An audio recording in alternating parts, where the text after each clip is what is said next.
प्रशांत कोरटकर तेलंगणात सापडलाय, त्याला अटक करण्यात आली आहे। गेल्या महिनाभरापासून कोरटकर फरार होता। साम टीव्हीने सगळ्यात आधी ही बातमी तुमच्यापर्यंत आणली आहे। प्रशांत कोरटकरला अटक झाली ती तेलंगणात। राष्ट्रवादीचे नेते जितेंद्र आव्हाड सध्या जोडले गेलेत, आपल्या सोबत आहेत। जितेंद्र आव्हाड जी, प्रशांत कोरटकर अखेर सापडलाय। महिनाभर उलटला मात्र कोरटकर सापडलाय।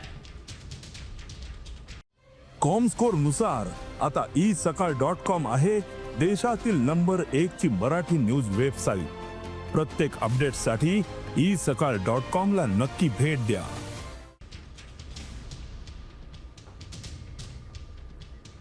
जितेंद्र जी, आवाज पोहोचतोय माझा तुमच्यापर्यंत?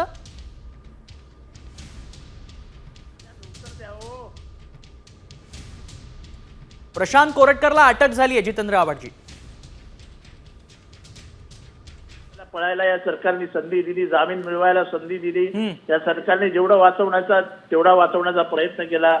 महाराजांचा, शंभूराजेंचा, छत्रपती शिवरायांचा अपमान हा हरामी करतो आणि हा पळतो महाराष्ट्रामधनं इथे तिथे पळून जातो। ही दुर्दैवाची बाब होती, पण या सरकारचाच तो जावई आहे म्हटल्यावर काय करायचं। मात्र आता अटक झाली आहे।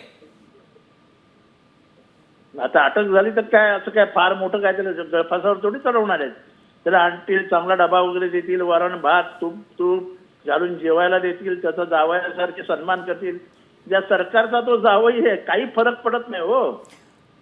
म्हणजे आव्हाडजी, तुम्हाला असं म्हणायचं की लवकरच कोरटकर बाहेर येईल, त्याला जामीन मिळेल? लवकर म्हणजे काय, अजून थोड्या दिवसात बघा कोरटकर पुण्यामधल्या तरी कुठल्या तरी व्याख्यानमालेमध्ये भाषण करताना दिसेल। नक्कीच धन्यवाद जितेंद्र आव्हाडजी, आपण सविस्तर प्रतिक्रिया दिलीत साम टीव्हीशी त्यासाठी।